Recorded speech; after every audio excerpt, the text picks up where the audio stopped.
எல்லோருக்கும் வணக்கம். இன்றைக்கி ஹிந்தி உயிரெழுத்துக்கள் ஸ்வர் எப்படி எழுதுறதுன்னு நம்ம ஸ்டெப் பை ஸ்டெப்பாக பார்ப்போம். லாஸ்ட் வீடியோவில் ஸ்வர் எப்படி உச்சரிக்கிறது அப்படின்னு நம்ம பார்த்தோம். இந்த வீடியோ ஹிந்தி பிரச்சார சபா எக்ஸாமுக்கு ப்ரிப்பேர் ஆகிற எல்லா மாணவர்களுக்கும் ரொம்ப பயனுள்ளதாக இருக்கும். இப்போ நம்ம எழுதுவோம். நீங்களும் என்னோட எழுதுங்க. நோட்டு எடுத்துக்கோங்க, பென் எடுத்துக்கோங்க. எடுத்துகிட்டு நான் எழுதும்போது அப்படியே நீங்களும் எழுதுங்க. ஸோ ஸ்வர் மொத்தம் 13 உயிரெழுத்துக்கள் மொத்தம் இதில் 13 இருக்குது.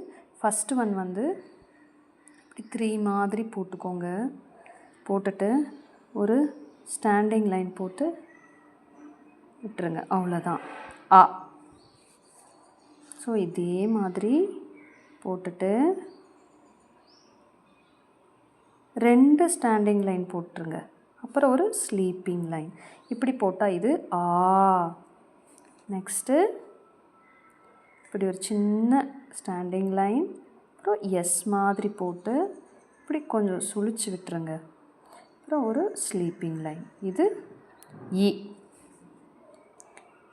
நெக்ஸ்ட்டு அதே மாதிரி போட்டுட்டு இப்படி கொஞ்சம் ஒரு சின்ன கொம்பு போட்டு விட்டுருங்க.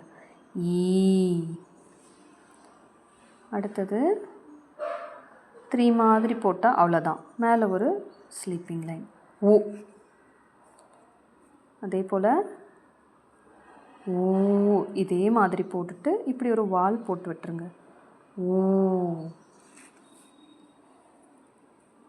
நெக்ஸ்ட்டு இப்படி இந்த கிரேட்டர் தேன் லெஸ் தேன் எல்லாம் போடுவோம்ல மேக்ஸில், அந்த மாதிரி போட்டுட்டு ஒரு ஸ்டாண்டிங் லைன் போட்டுட்டு இங்கேருந்து அது எஸ் மாதிரி போட்டு இப்படி போட்டு விட்டுருங்க. இது ரு. நெக்ஸ்ட்டு ஏ. அப்போது ஒரு ஸ்டாண்டிங் லைன் இப்படி கொஞ்சம் போட்டுட்டு இங்கேருந்து இப்படி போட்டு விட்டுருங்க. இது ஏ. நெக்ஸ்ட்டு இதே மாதிரி போட்டு இந்த சைடு ஒரு கொம்பு போட்டுடணும். இது ஏ. நெக்ஸ்ட்டு ஓ. அதாவது 3 மாதிரியே போட்டு இந்த ஆ போட்டோம்ல அதே மாதிரி போட்டுடணும். போட்டுட்டு இங்கேருந்து ஒரு கொம்பு போட்டுடணும். இது ஓ. அடுத்து அதே மாதிரி போட்டு இந்த லைனில் 2 கொம்பு போடணும். இது ஔ.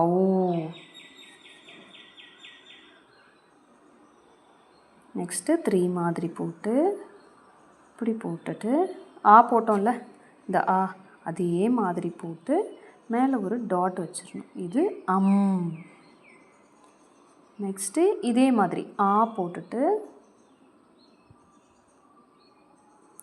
இந்த 2 டாட், இது விசர்க்கம்னு சொல்லுவாங்க. இது அக. ஸோ இந்த மாதிரி தான் நம்ம எழுதணும். ஸோ அ, ஆ, இ, ஈ, உ, ஊ, ரு, ஏ, ஐ, ஓ, ஔ, அம், அக. ஸோ நீங்கள் இந்த மாதிரி டெய்லியும் ஒரு 5 டைம்ஸ் எழுதி ப்ராக்டிஸ் பண்ணுங்கள். ப்ராக்டிஸ் பண்ண நமக்கு ஈஸியாக எழுத வந்துடும். அடுத்த வீடியோவில் ஹிந்தி மெய்யெழுத்துக்களாகிய வியஞ்சன் எப்படி நம்ம உச்சரிக்கிறதுன்னு நம்ம கற்றுக்கலாம். அப்புறம் எப்படி எழுதுறதுன்னு நம்ம கற்றுக்கலாம். 1 by 1 நம்ம பார்ப்போம். இந்த வீடியோ உங்களுக்கு பிடிச்சிருந்ததுன்னா லைக் பண்ணுங்கள், ஷேர் பண்ணுங்கள், சப்ஸ்கிரைப் பண்ணுங்கள், உங்கள் ஃப்ரெண்ட்ஸ்கிட்டையும் சொல்லுங்கள். தேங்க்யூ.